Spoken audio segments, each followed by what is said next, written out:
The massacre of Glencoe holds a unique place in the Scottish history and psyche.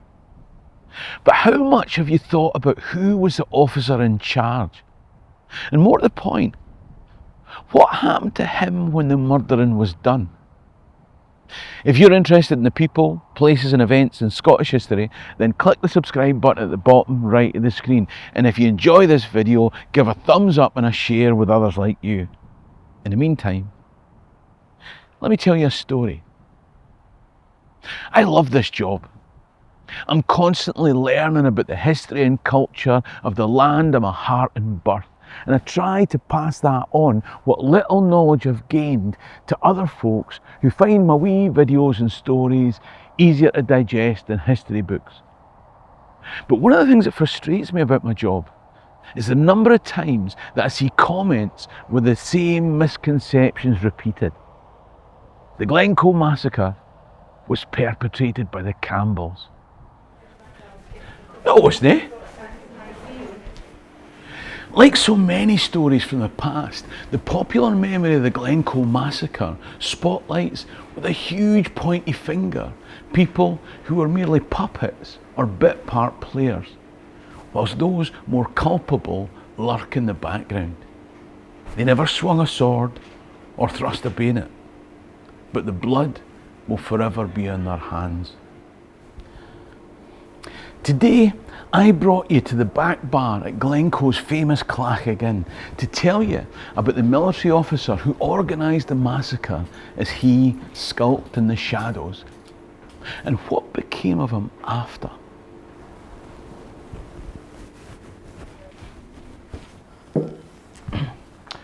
So, the Glencoe Massacre was carried out by a regiment of Argylls, some of whom were Campbells. But the majority of the NCOs and many rank and file were Lowlanders. The captain of the lead company was conveniently Robert Campbell of Glenlyon, but he'll have his own video.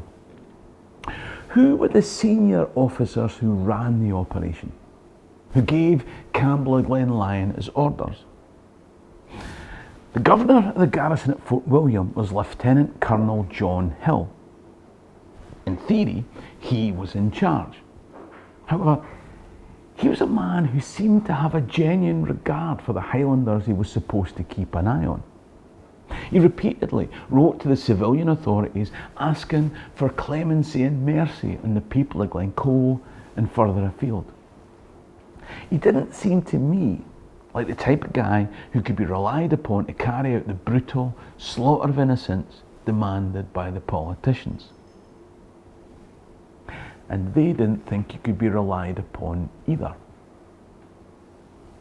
Lieutenant Colonel Hill was struggling to keep up with the demands of running a fort of occupation in the West Highlands. And sometime during the autumn of 1691, he was sent a deputy. That man's name was Lieutenant Colonel James Hamilton. This is the shadowy figure at the heart of today's story.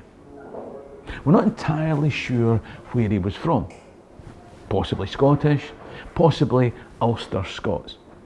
The detail matters not. He was appointed to this post by Lord Stair, the Secretary of State for Scotland, right-hand man to William II and the man behind the whole Glencoe scheme. Hamilton was transferred into Hill's regiment 4 months before that scheme would be enacted. In a letter to Hamilton, Stair said, "Though I never had the good fortune to be acquainted with you, yet you shall find me as ready to do you justice as if you were my nearest relation. You need not care that at present you are not to kiss the king's hand.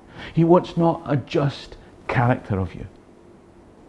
So the Secretary of State is writing to a guy, and when I say a guy, I mean a guy who he says he doesn't know, but he clearly knows about, writing with flattery to a man whose rank wouldn't suggest personal knowledge, connection or preferment by King or Secretary of State, and yet offering exactly that. There's also some suggestion in letters that in the past there had been some event, some offence or indiscretion that could be held over Hamilton. What was it?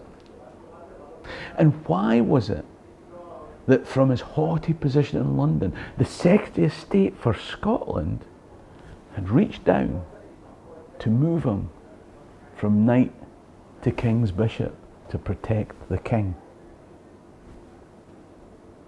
Once at the fort, it quickly became clear that the letters were being exchanged directly between Hamilton, the new Deputy Governor, and Lord Stair, the Secretary of State for Scotland, bypassing Governor Hill. A month before the massacre, on the 22nd of January, a new set of troops arrive at Fort William to supplement the existing troops at the fort. That regiment of Argylls we've all been waiting for. They're commanded by a Major Duncanson. Duncanson will be taken into Hamilton's confidence about the deeds to be done, but for now, his junior officer, Campbell of Glenlyon, will be left in the dark. Now, just before we get into some dodgy skullduggery, you know that I'm going to tell you about something that I'm doing coming up. If you've been watching regularly, then you'll know that the weekend this goes up, I'll be doing my stand-up comedy show, Scotland Made the World, in Perth, Western Australia.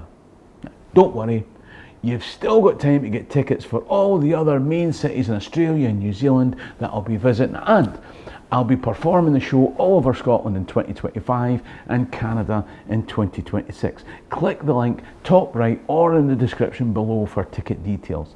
If in doubt, go to www.brucefummey.co.uk. So, the setup in early February 1692 was John Hill, the governor, is officially in charge of the fort and the regiment of troops attached to it. His deputy, hand-picked by the Secretary of State for Scotland, is getting his instructions direct. The newly arrived regiment notionally belongs to Campbell, Earl of Argyll, but in practice is run by Major Duncanson. Duncanson's Argylls are split into two. Some of them have been billeted on the north side of the ferry at Balhulish, and the rest have been sent across the water to be billeted on the MacDonalds under Captain Campbell of Glenlyon, the guy who's going to take the fall. The name that will be used in the bit of humour at the door of this pub, or taken seriously by the schmucks who justify refusing to buy Campbell's soup or speak to somebody called Campbell. To be fair, they are normally foreigners. The point is that Hamilton is a senior officer, but Duncanson is in the know. And Campbell of Glenlyon is in the dark until orders are given. The problem is that the governor of the fort has been sitting on the order to wipe out the MacDonalds, desperately hoping that it'll be overturned. He can't see the sense of violence when the chief of Glencoe has already submitted to the king.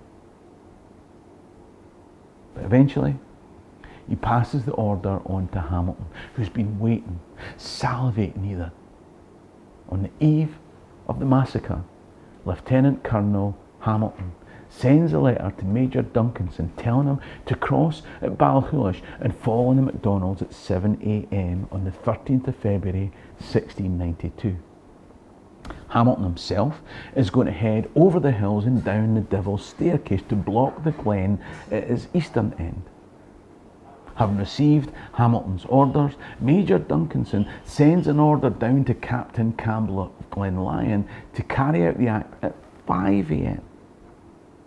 He's hoping that by the time he heads off at 7, all the dirty work's been done and Campbell is seen as responsible. Neither Hamilton nor Duncanson is on the ground when the killing starts. So what happens after the killing? It takes until the 12th of April for news of the killings, which are murder under trust and punishable by death, to be published in the Paris Gazette. By June, Duncanson and Argyll's regiment is already down in Brentford.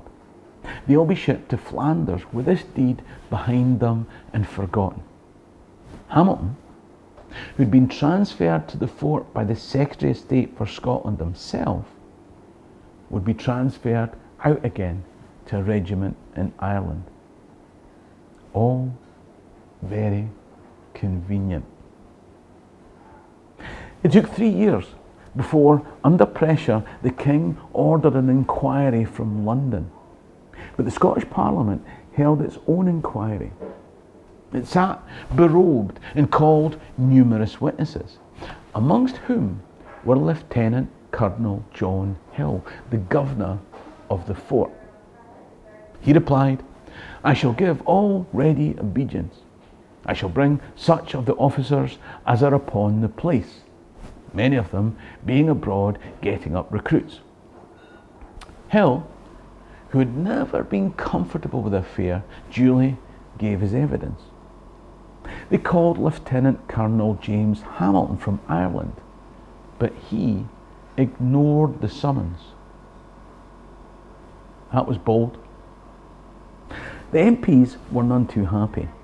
They issued a demand for Hamilton's arrest. An order was sent out for him to appear before the Parliament within 48 hours, failing which he would be denounced as a rebel and put to the horn.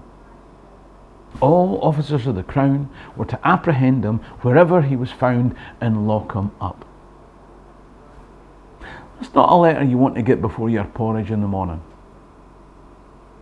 A month later, Hamilton arrived in Edinburgh from Dublin, confidently brandishing a letter to the Lord Chancellor of Scotland from a Lord Capel. Within days, Hamilton was given a pass dated from Whitehall in London, allowing him to cross to Flanders. Once again, a hand had reached down to move this peace to a safe square. There would be no threat to the King, his bishop, or his knight. A month later, Hamilton was in the King's camp at Waterloo, apparently to throw himself upon King William's mercy. In a letter back to Scotland, the Under Secretary of State for Scotland wrote, "I understand not what he proposes. I do believe the King can have not leisure to consider his case. I think the King will not think it very fit that any denounced by his Parliament should come and stay avowedly and openly in his army." I doubt he ever got to kiss the King's hand. He'd played his role. He'd done his job. He'd outlived his usefulness. But he never had to appear before the Scottish Parliament. His statement was never taken, and the peace was moved off the board. But who was the Grand Master moving the pieces? The politician with whom this soldier exchanged letters, the man from whom he received his orders, Secretary of State for Scotland, John Dalrymple Lord Stair. If you want to know his fate after Glencoe, then there's a video coming up on screen now. You should watch it. Support the channel by clicking top right to become a Patreon member, or buy me a coffee in the description below. In the meantime, ha' my dag is going to be a lamb alive. Cheery and drasta.